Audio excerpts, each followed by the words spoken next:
মায়ের ঘাটে।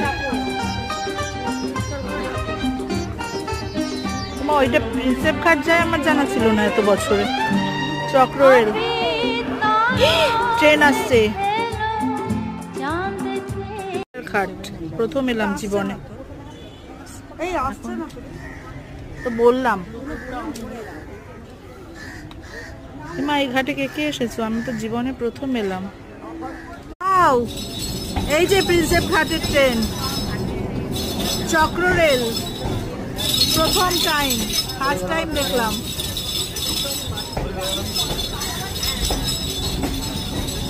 বাবা কত কিছু দেখার আছে এখনো, কত টাইম নষ্ট করেছি।